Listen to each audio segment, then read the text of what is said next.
Hey, this is Glendon with Making Money with Storage Unit Auctions. The title of this video, How to Be Really Successful in the Storage Auction Business. That title's for you. The one for you too. Storage Auction Truths for Success in the Business.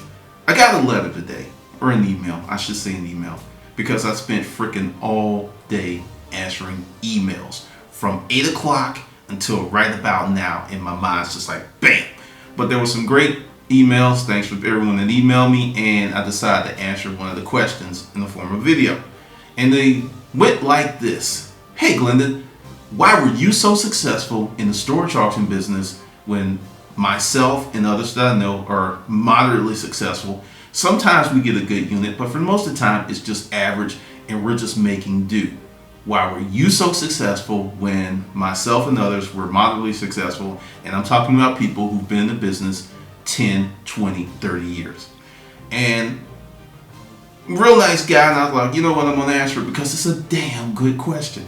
And I had to ponder it because I had to go way back to when I went to that first storage auction in that period of about 2 to 3 months. I was going to auctions, doing research, but I really wasn't buying anything because it was a scary thing. I didn't know anything about it. And like you, I saw people paying crazy amounts of money, or well, for back then it was crazy amounts of money on stuff, and I didn't know what I was looking at. So there was kind of a period where I was unsure, didn't know if I was really going to jump into the business, and it wasn't on the first unit and it wasn't on the second, but it hit me. Why? I was at a U-Haul property and the guy we call Snowball bid the shit out of me on the unit. It was garbage. I paid $250 for it. Maybe $80. Maybe, not profit. Lost money from the beginning to the end. And I saw him, and he was really successful. And he was toying with me. I was a newbie. That's how it is. That's the newbie initiation. That's how it goes. And I saw him, and he had just talked about he had just come back from this week-long vacation, and I saw him blowing money. And right then, right there, I made a commitment to winning in that business because he pissed me off. It was like, I'm gonna do this shit come hell or high water. I didn't realize at the time what I did, but essentially, mentally, I was all in. I was just like, I'm gonna do this no matter what. A little crazy, a little nuts, but being an entrepreneur often requires an input of time and effort that most people would consider insane. Because everyone's kind of locked into that. I go to work for 8 to 9 hours, maybe 10. I come home, I barbecue on the weekends lifestyle. Whereas if you're an entrepreneur, it's not like that. It's a commitment, it's a lifestyle, it's a vocation. So remember, I had other businesses before I jumped into the storage auction business. So I took that energy that I knew to make, like business 1 through 4, 5, they were moderately successful to absolute failures. But business 6 and 7 and 8 being the storage auction business, were great and successful.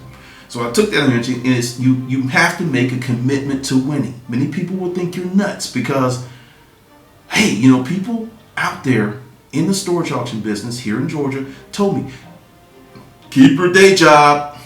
Don't bet on this. Don't count on this. If you're going to try to make a living doing this full time, you're crazy. That's what these vets told me because they had never had that vision.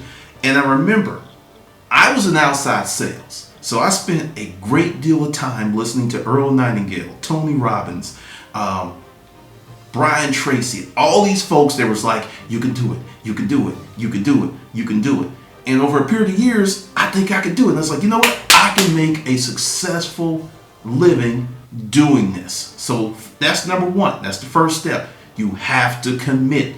If you're half immersed, or if you want to just do it part-time, or you're not really willing to bet the farm, chances of you being as successful as I was are slim to none. It's just not going to happen. Not saying you can't make money, not saying you can have fun, but that's, I'm answering this dude's question. Number 2, a strong work ethic. I grew up in Alabama cutting grass in August in 90-degree heat.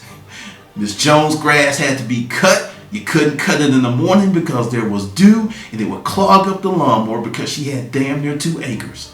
And Miss Jones did not play. She said, "You're going to cut the grass? I need you to cut the grass on such and such days or I will find someone else." And that little $20 back then, that was a lot of money. That was a lot of money. That was a lot of money. You don't understand. That's when, penny candy was actually a penny. $20 was a grip. I was like, I'm not letting that money get away. So all that stuff I used to hate from my mom making me, because, I went to basic training military. I was laughing at other guys because my mom was like a freaking drill sergeant. So from a very young age up to now, I've had a very strong work ethic. I don't care how brilliant you are. I don't care how smart you are. I don't care what kind of allowances, elements, special privileges you have. If you're lazy and not highly driven and self-motivated, you're not going to make it in this business or any other. So that's another thing. A very, very strong work ethic. Then this is the biggest thing, and it's something that came from the military because I used to hang out with a few Marines. I know Army and Marines not hanging out. I had some people, used to live off Barbers Point, and I had some buddies that were in the Corps, and these dudes are nuts, okay? They're freaking nuts. They're like, shit, we gonna improvise. I mean, we're hanging out, and they're like, oh no, well, we're gonna do this. And improvisation was a huge, huge part of their culture. It's like, I'm gonna do what I need to do to make this happen.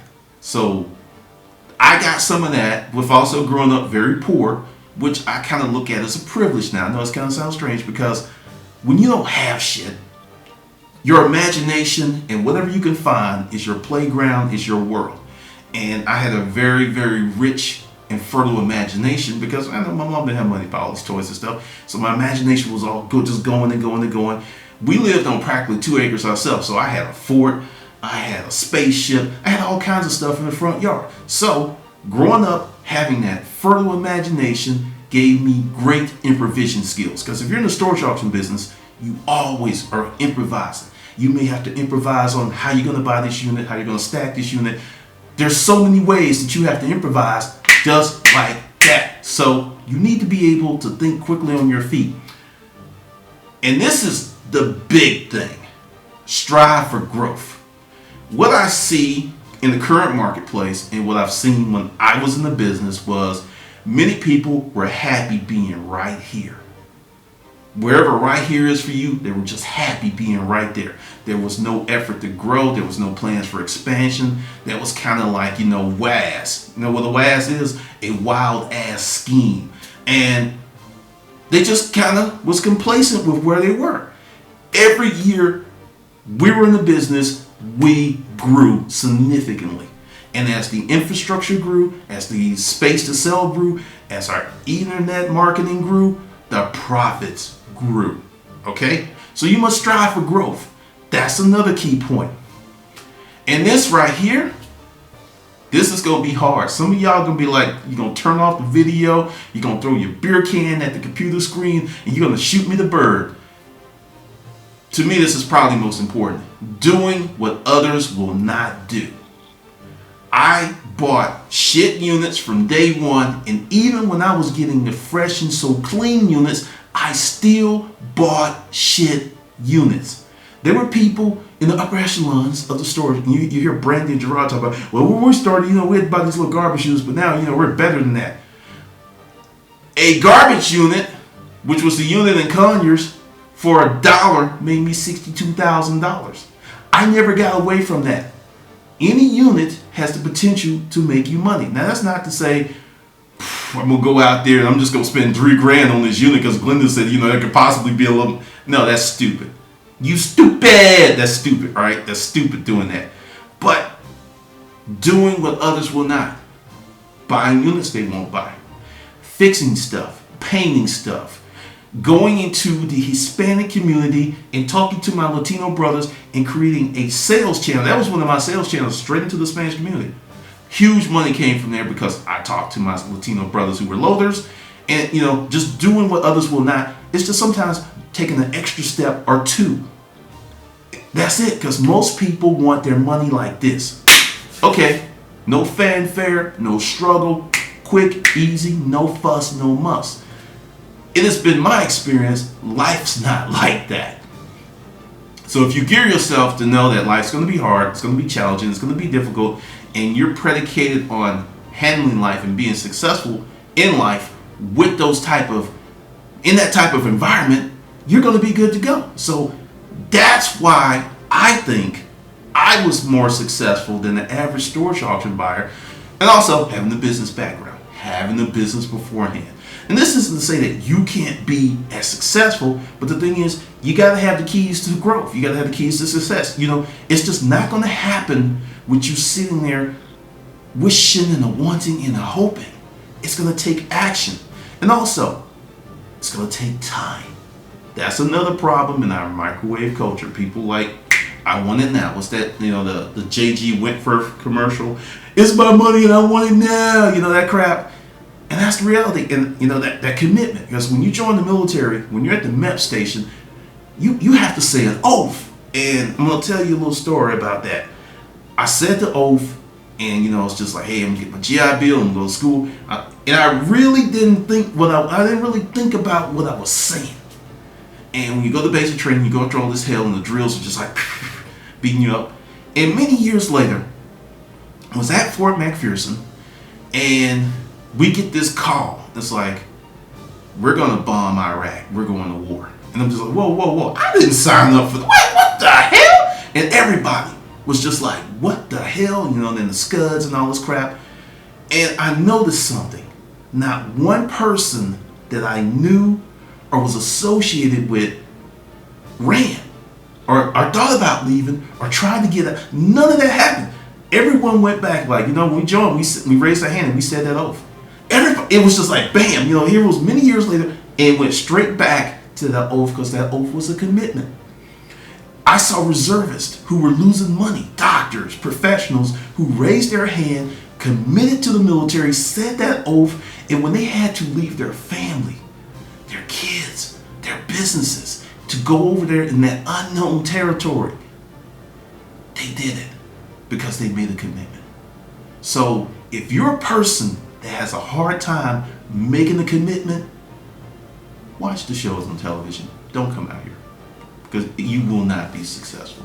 And that's pretty much it. That's pretty much, what I think. You tell me what you think. Put it down in the comments, and we can rock and roll. And that's pretty much it. Hopefully, you can pull some nuggets out of there. All right, this is Glendon with Making Money with Storage Unit Auctions.